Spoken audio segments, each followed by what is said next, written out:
Sikat at mayamang vlogger, ginawa kong fish vendor. Sa pinting lang ha. Mustamos mga do mga day. Grabe talaga, napakamingaw talaga dito sa aming payag. Magpipinta tayo ngayon. Pumili ako ng sobrang sikat at trending. Hindi na ako nagpadugay-dugay pa. Sinimulan ko na ang pag-sketch. Kaya kung nahulaan mo itong ipipinta ko ngayon, pwede kang mag-comment. Gagamit nga pala tayo ngayon ng canvas at acrylic paint. Yan o, charan. Tapos na po akong mag-sketch. Ang susunod natin gagawin ay maglalagay na tayo ng mga acrylic paint. Yun o, at imikos-mikos natin yan ngayon. Siya nga pala ang napili kong ipinta kasi isa siyang magandang inspirasyon na kapag magsumikap lang tayo sa buhay ay mararating din natin ang ating tagumpay. Ang style na gagawin natin sa ating painting ngayon ay ang kagaya ng style ni Vincent van Gogh. Kung hindi mo kilala si Vincent van Gogh, siya lang naman ang nagpinta ng napaka-famous na The Starry Night. Napaka-challenging ng ginawa kong painting ngayon kasi ginawa ko siyang makalumang Filipina na nagtitinda ng isda. Yung mga typical na paintings na nakikita natin sa mga gallery, yan ang gagawin natin for today's video.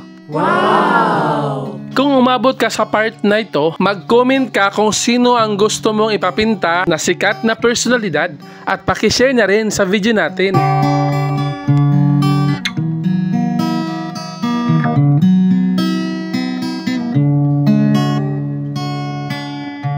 Charan! Dito na umabot na tayo dito sa mga isda. Wow, malapit na siyang matapos mga mga day. Alam nyo ba na 2 days ko itong ginawa? First time ko din gumawa ng ganitong klaseng vlog kasi sa mga vlog ko, lagi nyo nakikita, lagi ako nagpapatawa, nagre-react ng mga videos, nagluluto, at parang walang kwenta.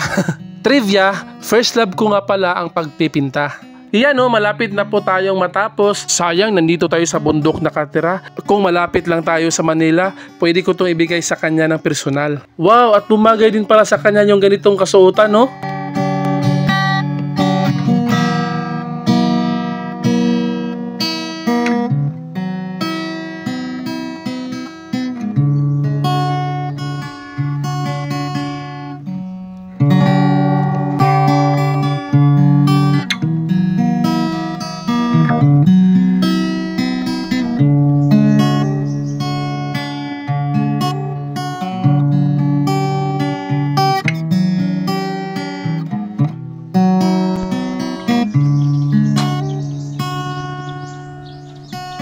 Pati yung buntis naming aso ay excited na rin sa result. Pati si Miming na tumilap-tilap talaga. Charan! Yun tapos na po. Pahid-pahid na lang po yan mga mga day, yung mga highlights niya. Siyempre, wag nating kalimutan yung ating pirma. Wow!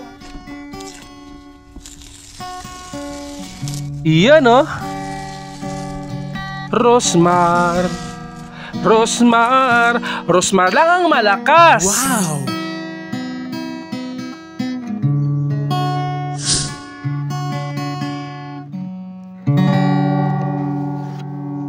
Mag-comment naman kayo kung nababagay ba kay Rosmar yung ganyang kasuotan.